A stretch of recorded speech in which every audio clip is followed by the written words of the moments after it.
Chers amis, bonjour.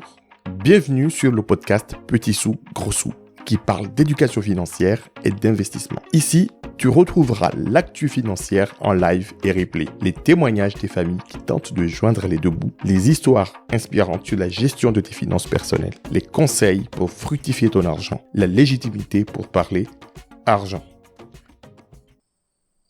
Ah, l'hiver à rallonge a converti tout le monde en fan d'été, fan de beaux jours, de belles températures estivales, fan de concerts, de grillons, les pieds dans le sable, la peau grillée au bord de la piscine, et le bleu éblouissant du ciel, les retrouvailles et cette pause majestueuse qui nous coupe des tumultes d'un quotidien stressant des villes. Un été pour recharger les batteries et partir du bon pied à la rentrée. Bref, tu l'as compris, le sujet du jour, un été pour s'enrichir. Attention, je vois tout de suite les dollars qui remplacent ton iris. S'enrichir, mais pas qu'en dollars. S'enrichir, s'élever, rehausser, bonifier, tisser, s'aérer, nouer, s'évader, s'émanciper, se libérer. À bas les pesanteurs de l'année. Tout commence par le début d'un voyage, les préparatifs. Qu'est-ce qu'on emporte avec soi dans sa valise ? Un livre. Tiens, une belle idée pour commencer l'été. Un livre de Napoléon Hill. Le livre que je recommande cet été, c'est Plus malin que le diable. C'est un livre formidable. C'est un livre que je recommande à tous parce que c'est une conversation, ça se lit d'une traite. Une conversation entre le diable et un autre personnage que je spoil pas. Mais il faut le lire ce livre parce que ce livre balaye toutes nos ambitions, balayer tout ce que nous permet en fait de nous freiner. C'est un livre magnifique. Il n'est pas compliqué. Il est très très facile à lire. Ça se lit d'une traite. Et parfois, même quand on a envie de faire une pause, on s'ennuie. On se dit mais c'est pas possible. Je peux pas en fait aller faire pipi. C'est pas possible. En fait, il faut absolument que je le termine. Je le recommande. On peut le lire. On peut s'arrêter, faire autre chose. On peut tout faire après parce que ça ne fatigue pas. Et le lendemain, on n'a pas les yeux et les paupières lourd. Le second livre que je conseille cet été, c'est un livre de Gilles Quastio, ça s'appelle Bitcoin et crypto-monnaies. Ah ben ça démystifie également les crypto-monnaies, les bitcoins, et ça permet de comprendre ce que c'est cette nouvelle monnaie où on entend parler partout, où si on ne détient pas des bitcoins, on devient ringard. Donc voilà, c'est vraiment un livre pour mettre les pieds dans le plat, comme on dit. Et puis pour changer un petit peu, on peut lire d'autres choses plus légères. Moi, j'ai par exemple succombé pour le livre de Michelle Obama, Devenir. Alors, pour corser le tout, j'ai préféré le lire en anglais plutôt que de le lire en français. Mais c'est magnifique que ce soit en anglais, que ce soit en français. On rentre dans l'intimité de Michelle Obama. On rentre un petit peu dans l'intimité du premier président noir. Et ça, c'est vraiment important. C'est un régal, c'est un plaisir. Ça se lit, ça s'arrête, on reprend et on perd pas de fil. Et comme l'été ne devrait pas être que studieux, que littéraire, c'est aussi un été auditif. J'ai succombé. Pendant mon trajet, je me suis concocté une playlist de feu, une playlist de ouf comme on dit.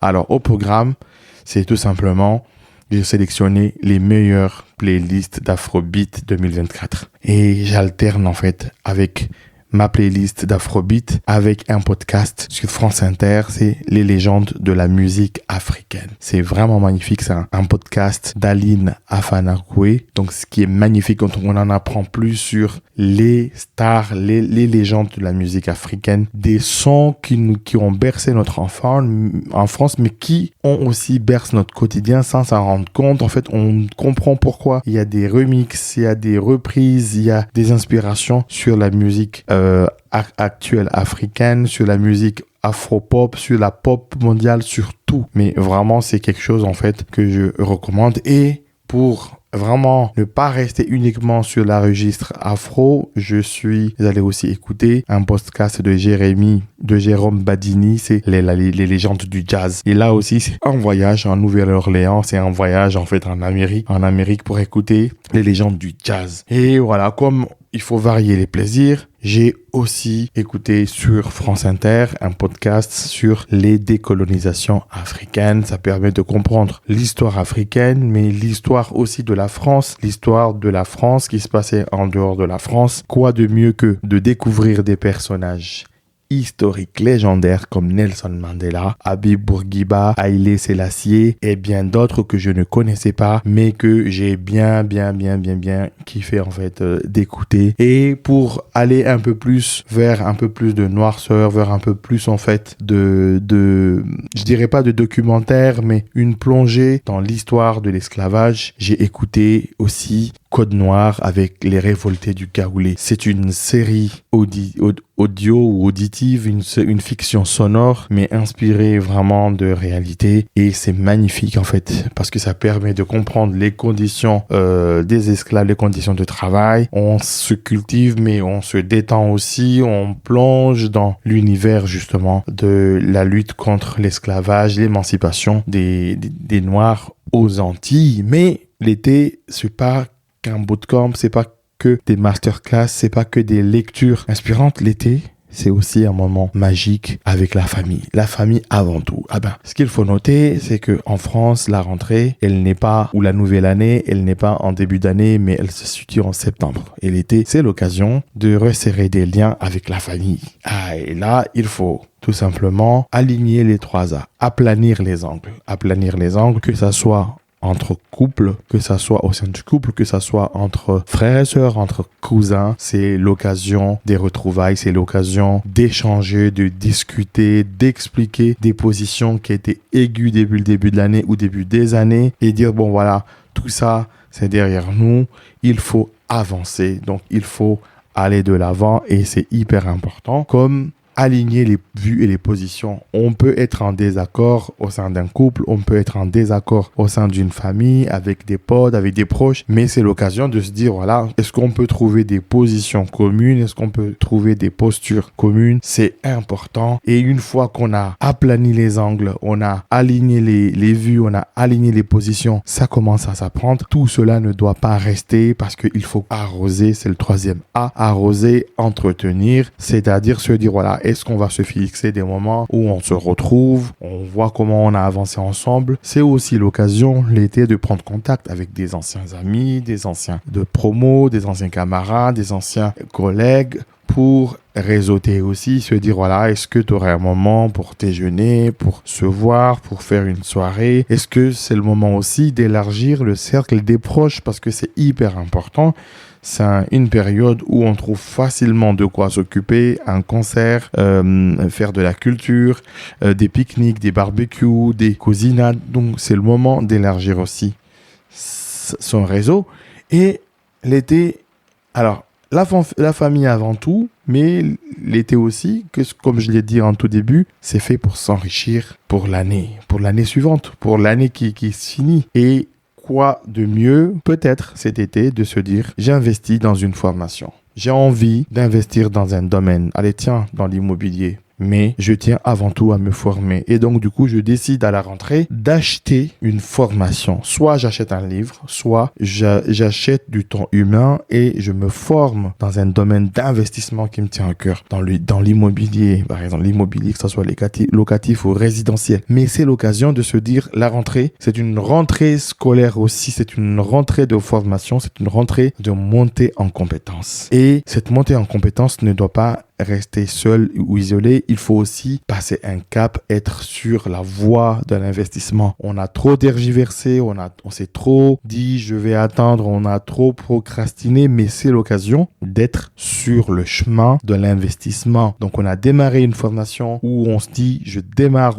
une formation, je la finis et je mets déjà les pieds à l'étrier. C'est important justement de ne pas être juste dans la réflexion ou dans la conception, mais de mettre en fait un cap et de passer aussi un cap. Et ce qui suit par la suite, c'est fixer des objectifs pour pouvoir faire un bilan à l'été 2025. C'est très important aujourd'hui de se fixer des objectifs et se dire qu'est-ce que je vais regarder en fait. Est-ce que je vais avoir une rétrospective de mon année 2024 en 2025? Et là, ça nécessite de fixer des objectifs, d'avoir un tableau de bord en se disant voici l'objectif que j'attends, que j'espère, et voici l'objectif en 2025 avec les mesures en disant est-ce que j'ai atteint ce que je me suis fixé.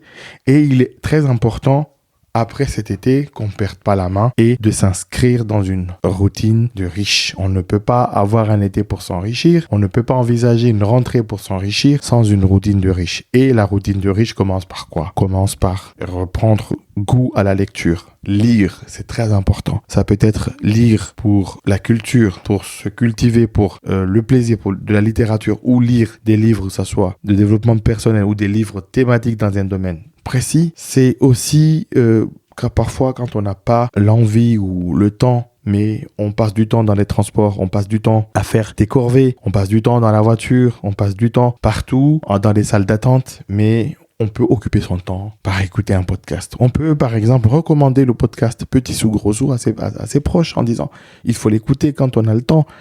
On peut aussi profiter pour aller voir des expositions, pour aller voir des concerts, aller à l'opéra, aller visiter des villes ou aller visiter des sites historiques, des sites touristiques. Tout moyen pour entretenir en fait justement une routine de riche. Et n'oubliez pas, on est la moyenne des 5 personnes qu'on fréquente. Donc il faut peut-être regarder dans son entourage, faire un tri et se dire je fréquente qui? Si je fréquente par exemple que des gens qui sont au chômage, on sera dans la moyenne de gens qui sont au chômage.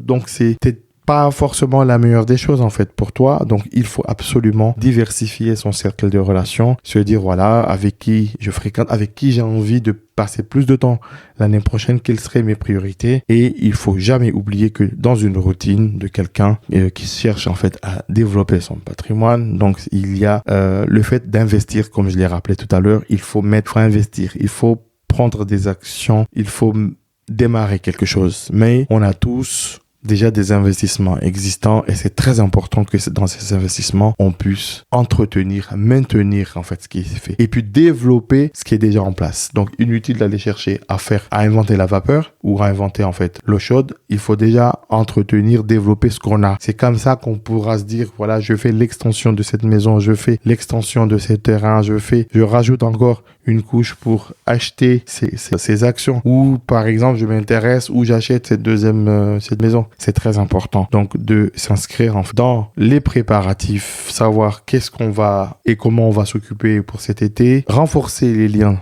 de famille, mais aussi se dire l'année prochaine, je voudrais que cette année, il y ait une différence avec l'année prochaine en termes d'acquisition de patrimoine, que ça soit en termes d'acquisition de connaissances, de formation, de compétences, mais aussi d'acquisition des richesses. Quant à moi, je te souhaite un bel été riche en émotions, en réflexion et en action. Merci beaucoup d'avoir écouté cet épisode fait avec beaucoup d'amour et quelques nuits blanches. Si tu as des questions ou tu veux témoigner, mets un commentaire ou écris-moi sur les réseaux sociaux de Petit Sou, Gros Sou. Je me ferai un plaisir de t'y répondre.